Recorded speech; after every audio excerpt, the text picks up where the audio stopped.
tu te méfies sûrement des femmes et peut-être en fait que t'assumes, peut-être que t'as honte de l'admettre, peut-être que tu l'habilles autrement. Je m'entends mieux avec les hommes. Pour moi, c'est une phrase qui cache vraiment beaucoup de méfiance envers les femmes. Les femmes, c'est compliqué. J'ai pas beaucoup d'amis, mais celles que j'ai en fait, ce sont des vraies. Mais sinon, en général, je m'entends plus avec les hommes, ainsi de suite.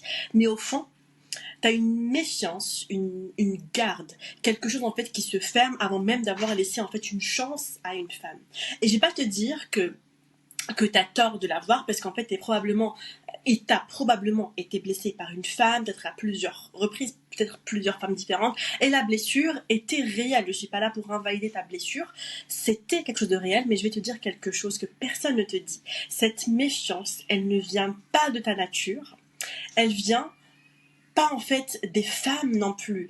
Elle a été fabriquée de manière en fait délibérée et elle sert quelqu'un, mais elle ne sert pas nous. Elle ne nous sert pas nous les femmes. À l'époque, je pensais que je m'entendais plus avec les hommes, je m'entendais mieux avec les hommes et du coup j'avais beaucoup d'amis, j'avais beaucoup de potes hommes et je pensais que c'était juste parce que voilà, je m'entendais pas trop avec les femmes. Mais j'ai découvert que c'était plus une méfiance. Et je pense que toi aussi, tu te méfies beaucoup des femmes. Peut-être que t'assumes, peut-être que t'assumes pas, peut-être que t'as honte de l'admettre. Peut-être que t'habilles ça autrement comme moi. Du coup, tu te dis, je m'entends mieux avec les hommes. Les femmes, c'est compliqué. J'ai pas beaucoup d'amis femmes, mais celles que j'ai, en fait, ce sont des vraies. Mais au fond, c'est une méfiance. Au fond, t'as une méfiance, t'as une garde. Quelque chose en fait qui se fermait avant même de laisser une chance à une femme. Et je vais pas te dire en fait que t'as tort, parce que j'avais pas tort non plus en fait de l'avoir, parce que j'ai été blessée par une femme à plusieurs reprises. Et parce que peut-être probablement toi aussi t'as été blessée par une femme plusieurs fois. Et ta blessure, elle est là, elle était réelle, elle l'est. Cette méfiance, elle ne vient pas de ta nature. Mais je vais te dire quelque chose que personne ne te dit, que j'ai découverte aussi. Cette méfiance, elle ne vient pas de la nature. Elle vient pas des femmes non plus. Elle a été fabriquée en fait de manière délibérée et elle sert quelqu'un. Mais ce quelqu'un-là, c'est pas toi, c'est pas moi, c'est pas nous les femmes. Et je vais commencer par la structure. Je vais commencer en fait par là. Dans un système où les ressources des femmes sont limitées, la place dans un foyer, l'attention d'un homme, la validation sociale, la reconnaissance professionnelle, les femmes ont été mises en concurrence pour ces ressources-là, qui étaient déjà assez limitées. Pas parce qu'en fait c'est la nature, mais parce qu'en fait la rareté a été organisée. Cette rareté-là d'accès à l'emploi, à la reconnaissance professionnelle, la validation sociale, ça a été organisé. Quand il n'y a qu'une place et que plusieurs personnes la veulent, elles se battent entre elles. C'est mécanique, c'est humain. C'est pas en fait spécifique aux femmes, mais c'est humain. On a fait quelque chose en fait de particulier avec les femmes. On a organisé leurs valeurs autour du regard masculin. Une femme vaut ce qu'un homme en fait pense d'elle, sa beauté, sa désirabilité, sa capacité à être choisie. Et quand ta valeur dépend d'être choisie, toute autre femme devient en fait une rivale potentielle, devient une concurrente. Pas parce que en fait tu es jalouse par nature, mais parce qu'en fait le système a fait de toi des concurrentes pour un regard qui ne devrait pas définir ta valeur. Et en fait la concurrence féminine, c'est pas un défaut en fait de notre caractère collectif, c'est la réponse rationnelle à un système irrationnel, un système qui a fait en sorte qu'on soit en fait en rivalité, qu'on soit en concurrence. Dès l'enfance, on t'a transmis une image en fait des femmes, que tu le veuilles ou pas. Les contes de fées d'abord. La belle-mère jalouse, la rivale qui veut ta place, la femme qui sourit mais qui te poignarde en fait dans le dos, la fausse amie, ainsi de suite. Et ensuite viennent les séries, les dramas féminins présentés en fait comme inévitables, comme si c'était normal, les groupes de filles toujours instables, les trahisons en fait entre femmes. Et en plus de ça, vient en fait les commentaires de ta propre famille. Méfie-toi des femmes. Les filles sont fausses. Une vraie amie en fait c'est très rare. Dis pas en fait aux femmes en fait tes secrets. Tout ça en fait dit par une femme à une femme sur les femmes. Après vient ton expérience vécue. Parce qu'en fait, tu as probablement été trahi, jugé, exclu par une femme. Et en fait, cette blessure a juste confirmé tout ce qu'on t'avait appris. Elle a confirmé que tu avais raison, que ton entourage avait raison, que les films avaient raison, que les contes de fées avaient raison. Et le résultat, c'est que tu arrives dans chaque relation en fait féminine avec une hypothèse de base. Elle va finir par me décevoir. Elle va finir par me trahir. Et cette hypothèse-là, elle se réalise. Pas parce qu'en fait toutes les femmes te décevront, mais parce qu'en fait, quand on attend la trahison, on la retrouve. On surinterprète, on se ferme avant en fait qu'il y ait une raison de se fermer. Et cette fermeture-là, elle empêche en fait la profondeur dans la relation. Et sans profondeur, les relations en fait restent très superficielles. Et toutes les relations superficielles déçoivent. Donc la prophétie se réalise d'elle-même encore et encore et encore. Et cette méfiance-là, elle se traduit des fois par des phrases comme « je m'entends mieux avec les hommes ». Ça peut être vrai en surface, mais creuse un peu, essaie de comprendre un peu ce qui se passe derrière. Avec les hommes, t'es moins jugé sur certaines choses, c'est vrai. Il y a moins de comparaisons implicites, moins de miroirs inconfortables, moins de risques qu'elles comprennent en fait exactement ce que tu vis et te renvoient quelque chose que tu préfères ne pas voir en fait. Avec les hommes, t'es souvent la seule femme du groupe. Et être la seule, ça te distingue, ça te protège de la concurrence, ça te donne en fait une place unique. Et encore une fois, c'est pas un jugement, c'est une observation sur ce que ça résout et ce que ça évite. La méfiance, ça peut prendre aussi la forme du jugement. Tu juges des femmes que tu ne connais pas, sur leur apparence, leur choix, leur façon de s'habiller, de parler, d'aimer, avant même d'avoir échangé un mot avec elles, avant même de les connaître. Et ce jugement, en fait, il est souvent inversement proportionnel à ce que tu as peur qu'on juge chez toi. On juge plus fort ce qu'on craint de posséder soi-même. L'autre forme de la méfiance, c'est la généralisation. Tu généralises et en fait, ce qui fait que ça te protège. Si toutes les femmes sont fausses, t'as pas à être sélectif, t'as pas à trier, t'as pas à prendre le risque de te tromper encore. Mais cette généralisation, elle t'isole de toutes, y compris celles qui ne te feront jamais de mal, y compris celles qui peuvent t'apporter beaucoup de choses. Et cette méfiance, elle crée aussi une compétition invisible.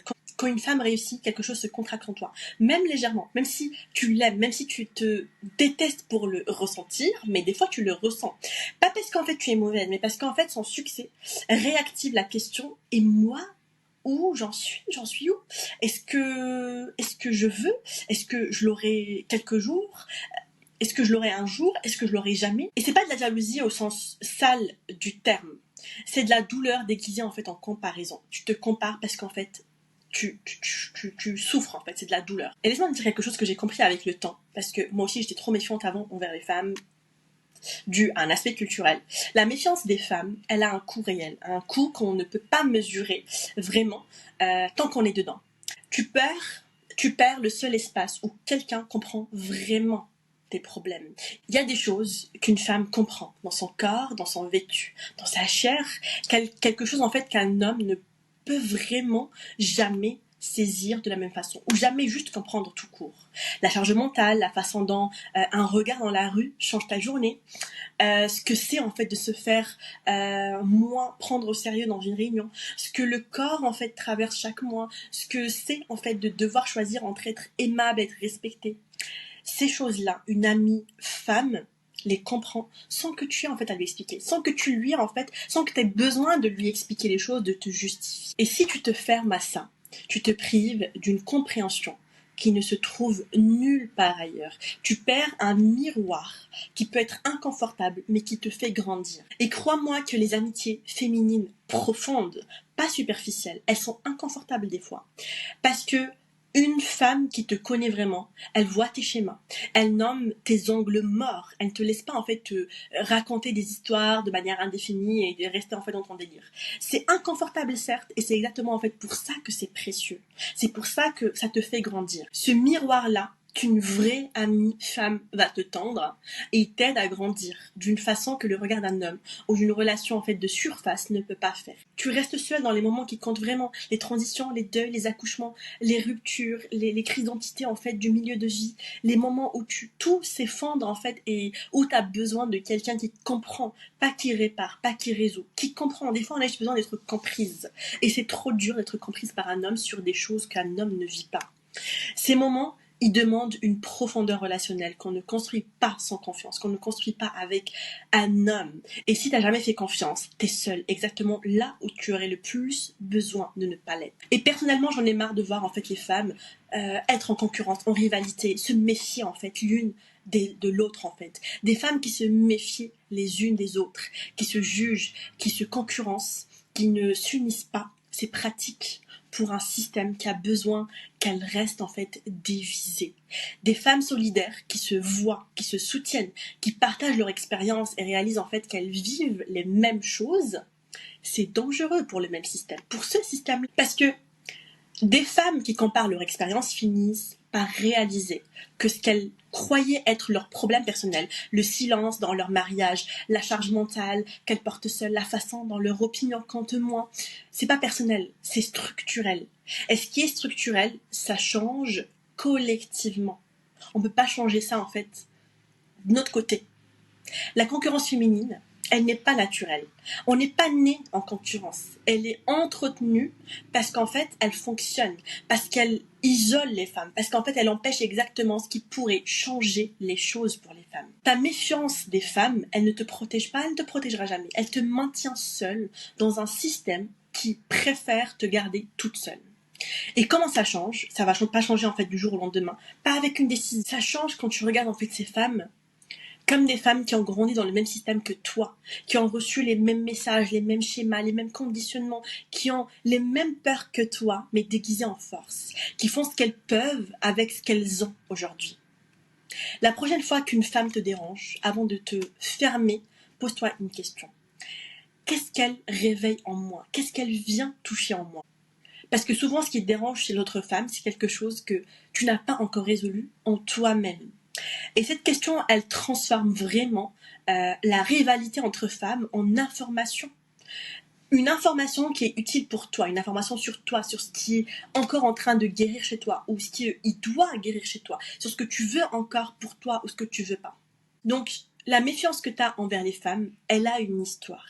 Elle t'a protégée à un moment de blessures réelles, de trahison entre amis, mais de trahison réelle. Mais aujourd'hui, elle te coûte plus qu'elle ne te protège. Elle te maintient seule dans des moments en fait qui demandent une présence que seule une femme peut vraiment en fait t'offrir. Et elle perpétue exactement ce qu'on a voulu installer en toi. La concurrence féminine, c'est pas ta nature. On n'est pas né comme ça. C'est ce qu'on a fait de toi quand tu avais encore besoin qu'on t'apprenne à te voir en fait dans l'autre femme, plutôt en fait que t'y mesurer, et plutôt en fait que de les voir comme des menaces. Donc c'était tout pour cet épisode. Si t'as quelque chose à me dire, si tu veux parler de ça, viens me parler sur Instagram, ça me fera énormément plaisir. N'hésite pas de me laisser aussi un avis, un commentaire, et à très vite pour un prochain épisode.